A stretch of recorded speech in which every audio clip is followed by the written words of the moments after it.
प्यारे छात्रों नमस्कार।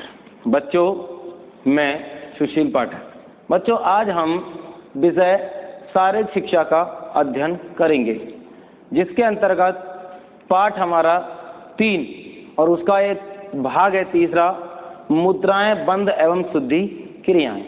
सबसे पहली चीज आती है, इस पाठ का नाम जो था हमारा, हमने पहला जो टॉपिक पढ़ा था योग शिक्षा। उसके बाद हमने इसमें पढ़ा था आसन क्या होते हैं, आसन करने के क्या नियम हैं। उसी प्रकार अब उसके आगे का जो भाग है वो है हमारा मुद्राएं, बंध एवं शुद्धि क्रियाएं। ये तीनों क्रियाएं हमारे लिए बहुत ही ज़्यादा उपयोगी हैं और बहुत ही ज़्यादा लाभदायक हैं।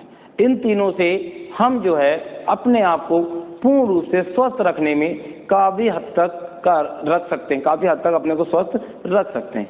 अब इसमें पहला है हमारा प्रस्तावना पढ़ेंगे इसके बारे में, मुद्रा के प्रकार, बंध के प्रकार और शुद्धि क्रियाएं। देखिए सबसे पहले आते प्रस्तावना। देखिए सबसे पहली चीज आती है मुद्राएं। देखिए मुद्राएं जो हैं वो शरीर को स्वस्थ रखने की एक बहुत बड़ी क्रिया है।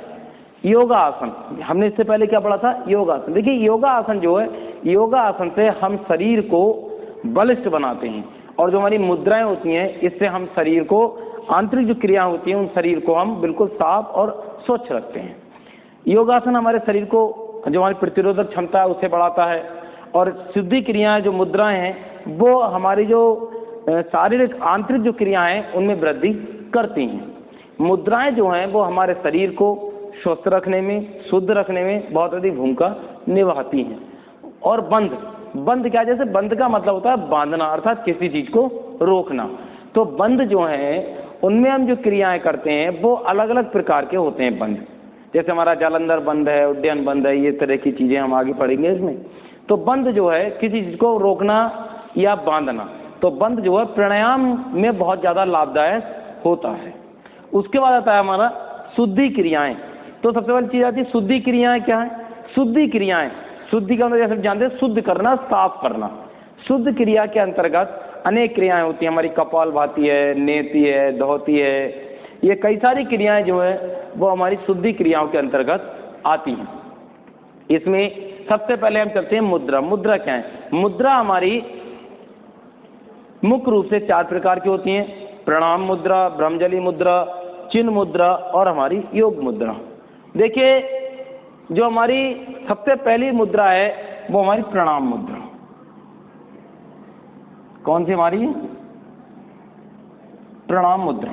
प्रणाम मुद्रा जो होती है इसमें पद्मासन, सुखासन में बैठने, वैसे सभी में इसी पोजीशन रहती है। हमारी प्रणाम मुद्रा में होता क्या है, हमारे जो हाथ होते हैं वो दोनों हाथों को हम जैसे एक नमस्कार की मुद्रा में होते हैं, नमस्कार की मुद्रा में रखकर अपने हाथों को बिल्कुल इस तरह सीधा रखते हैं, बिल्कुल इस तरह से। जो हमारी नमस्कार की मुद्रा होती है वो होती है हमारी प्रणाम की मुद्रा, और इसी में हम अपने को रोककर और अपनी सांस को धीरे धीरे खींचना, छोड़ना, ये क्रिया इसमें हम करते हैं।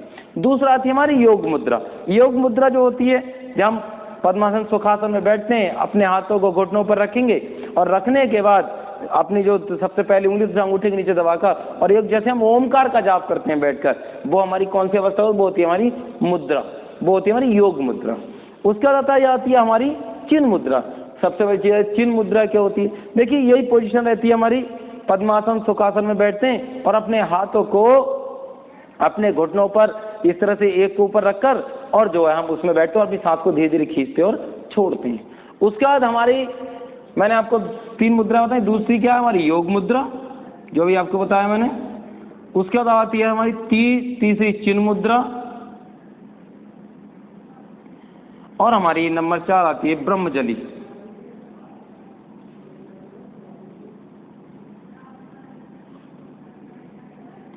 ब्रह्मजली मुद्रा क्या होती है? हम जो है अपने बाएं हाथ के ऊपर दाहिने हाथ को रखते हैं और रखने के बाद अपनी जो नाभि होती है, नाभि पेट में, जैसे हम टूड़ी भी बोलते हैं, उसके पास रखकर पद्मासन सुखासन में बैठकर अपने शरीर को, मेरुदंड को बिल्कुल सीधा रखते हैं और अपनी सांस को धीरे धीरे खींचते हैं, छोड़ते हैं।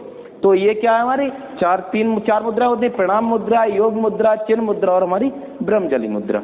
उसके बाद आता है हमारा बेटा बंध। जो हमारे बंध क्या होते हैं? तो देखिए बंध जो होते हैं हमारे, तो जो अब आगे चलते हैं हम, बंध। बंध क्या है हमारे?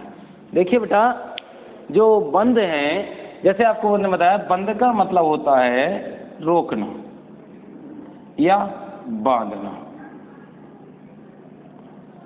बंध का मतलब होता है रोकना या बांधना। बंध का क्या मतलब है? रोकना या बांधना। अब देखिए, अब आप सोचेंगे कि रोकना या बांधने का मतलब, देखिए यहाँ का मतलब बांधने का या रोकने का मतलब ये होता है, जब हम योगासन द्वारा, प्राणायाम के द्वारा जब क्रिया करते हैं तो जो हमारी आंतरिक शक्ति है उनका बहिर्गमन ना हो। बहिर्गमन मतलब हमारे शरीर से निकलकर बाहर ना जाएं, उन शक्तियों को अंदर ही अपने शरीर में प्रवेश कराना, रोकना जो है हमारा, वो बंध कहलाता था, प्राणायाम या बांधना या रोकना। ठीक है नहीं?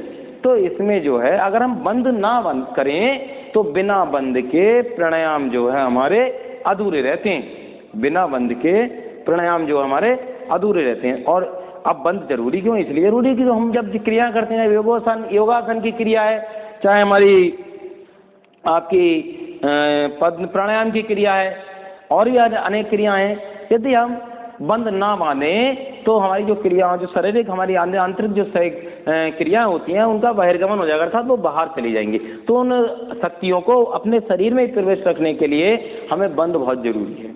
जिसमें हमारा सबसे पहला बंद आता है बेटा जालंधर बंद।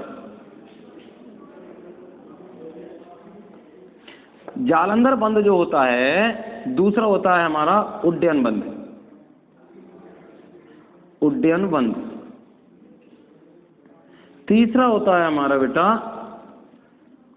मूल बंद, वो महाबंद। और हमारा नंबर 4 में जो है वो होता है हमारा मूल बंद।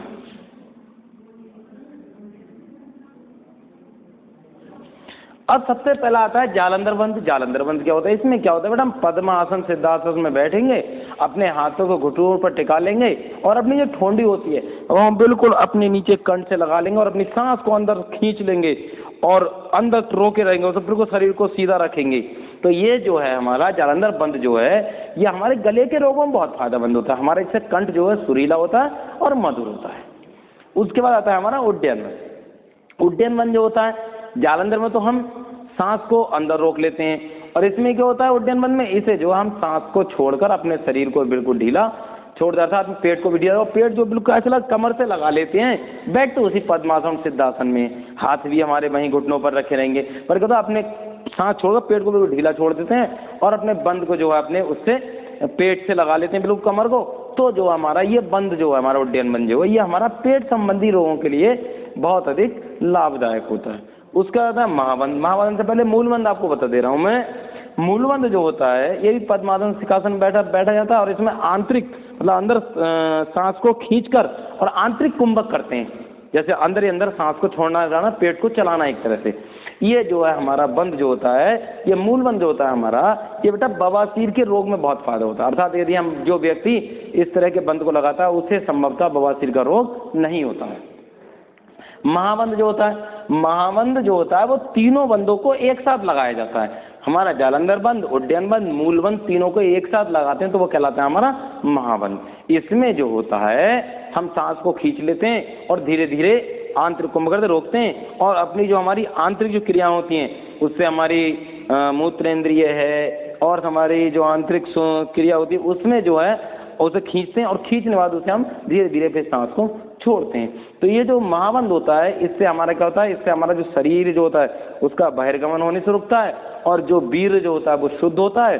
ये सारी क्रियाएं हमारी बंदों के द्वारा होती हैं। तो बंद का मतलब होता है रोकना, बांधना। और कितने बंद होते हैं? जालंधर बंद, उड्डयन बंद, महाबंद और हमारा मूल बंद। ठीक है, तो ये हुआ हमारा बंद। हाँ बच्चों, तो अब हमने भी देखा बंद। अब देखते हैं हम शुद्धि क्रियाएं। देखिए शुद्धि क्रियाएं जो होती हैं हमारी,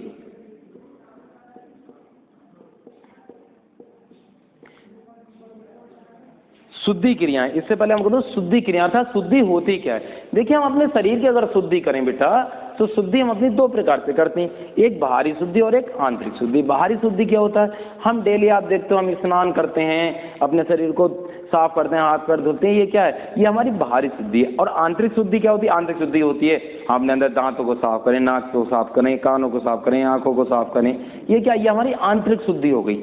तो शुद्धि जो होती है वो हमारी दो प्रकार से होती है, बाहरी शुद्धि और आंतरिक। क्योंकि अगर हम आंतरिक शुद्धि ना करें, बाहरी शुद्धि केवल कुछ नहीं होगा, हम अपने शरीर को साफ कर लें, धो लें, हम अपने दांतों को साफ ना करें, आंखों को साफ ना करें, कानों को साफ ना करें, तो ये क्या है, तो क्या हम साफ रह सकते, स्वस्थ रह सकते, नहीं रह सकते। अर्थात केवल बाहरी शुद्धि से हम अपने शरीर को साफ नहीं रख सकते, शरीर के साफ रखने के लिए आंतरिक शुद्धि बहुत जरूरी है। अर्थात आंतरिक शुद्धि के बिना हमारी जो है शरीर स्वस्थ नहीं रहता। अगर हम देखें तो जो शुद्धि है, शुद्धि के 6 कर्म बताए गए हैं। पहला है हमारा धोती, दूसरा है हमारा वस्ती, तीसरा है हमारा नेति, और चौथा है हमारा नौली, और पांचवा है हमारा त्राटक, और छठा है हमारा कपालभाति। यहां पर केवल हम 2 क्रियाओं का अध्ययन करेंगे, त्राटक और कपालभाति, ठीक है नहीं।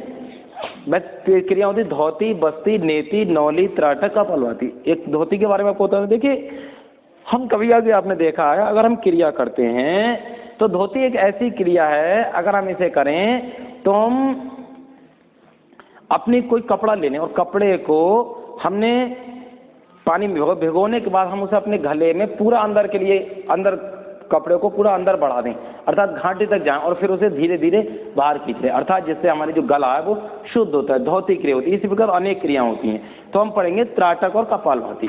त्राटक क्रिया क्या होती है, जिसका नाम है त्राटक, अर्थात त्राटक जो क्रिया होती है वो रात में की जाती है। आपको बता दूं मैं, दिन में हम त्राटक क्रिया नहीं कर सकते। अब त्राटक क्रिया में करते क्या है, त्राटक क्रिया में हम 2-3 तरह के कर सकते हैं। हमने क्या किया, या तो हमने एक कागज ले लिया, कागज लेने के बाद हमने उसमें एक छोटा सा बिंदु बना दिया, ठीक है नहीं, या फिर हमने क्या किया, या फिर हमने सामने दीवार के सहारे एक मोमबत्ती जलती हुई रख दी, और हमने मोमबत्ती जलती हुई रख दी, और मोमबत्ती जलती हुई रखने के बाद हमने क्या किया, सामने रख लिया वो छोटी सी, और उस मोमबत्ती को हम बिल्कुल ध्यान से देखते रहें, बिल्कुल अपनी आंखों को बिना पलक झपकाए उतनी देर तक देखें जब तक कि हमारी आंखों से पानी ना निकल आए। त्राटक की क्रिया यही है, कुछ नहीं। त्राटक की क्रिया में क्या करना है हमें, या तो हमने कोई छोटा सा बिंदु ले लिया, पेन से बना दिया और सामने कागज उसे देखते रहे, या फिर हमने क्या किया, एक हमने मोमबत्ती ले ली, और मोमबत्ती लेने के बाद हमने मोमबत्ती को सामने जला के रख दिया, और उसकी लौ जो जलती है, उस बिंदु को जो सामने पड़ रहा है दीवार पर, या जो लौ जल रही है, उसे हम ध्यान से देखते रहे, और ध्यान से देखना, और तब तक हम उसे ध्यान से देखते रहे जब तक कि और पलक नहीं मारनी, देखते हुए हमें बिल्कुल ही पलक नहीं झपकाना, और उतनी देर देखते रहे जब तक कि हमारी आंखों से पानी ना निकल आए, तभी हम उससे वो हमारी क्रिया पूर्ण है। इससे क्या होता है, इससे हमारी जो आंखों की गंदगी होती है वो बाहर निकलती है, और हमारी रोशनी आंखों की बढ़ती है, और आंखों संबंधी हमारा कोई भी रोग नहीं होता, जो लोग कंटिन्यू शुरू से त्राटक क्रिया करते हैं। तो इससे क्या है, नेत्र रोग में ये बहुत लाभदायक होती है।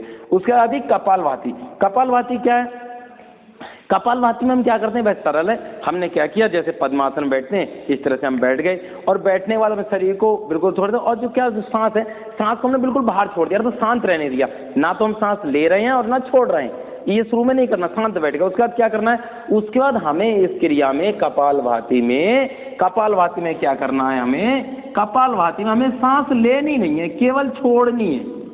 अब आप कहोगे साहब जब हम सांस लेंगे नहीं तो छोड़ेंगे कैसे, तो इसमें क्या था, इसमें क्या किया, हमने अपने शरीर को बिल्कुल ढीला छोड़ दिया, और पद्मासन बैठ गया, और ढीला छोड़ने के बाद हमने क्या किया, अपने सांस शरीर को बिल्कुल ढीला छोड़ने, सांस हमने बिल्कुल नहीं ली, और क्या करा, हमने थोड़ी देर बाद रुक कर जैसे इस तरह से हम कुछ समय पर रहकर, और हम सांस को धीरे धीरे छोड़ते हैं। हमने लिया, फिर रुक गए, फिर रुक गए, फिर, अर्थात पेट को लगातार चलते रहे, सांस हमें लेनी नहीं, लेने का प्रयास बिल्कुल नहीं करना, ऐसा नहीं तो नहीं करना, सांस नहीं लेनी, हमें क्या करना है, केवल हमें सांस छोड़नी है, अर्थात बिल्कुल सांस छोड़ने के बाद हमने क्या किया, फिर एक बार बता दूं, पद्मासन बैठ गया, शरीर को ढीला छोड़ दिया, हमने क्या किया, इस तरह से भी छोड़ सकते हैं, इस तरह नाक से छोड़ो, ज्यादा सही रहेगा।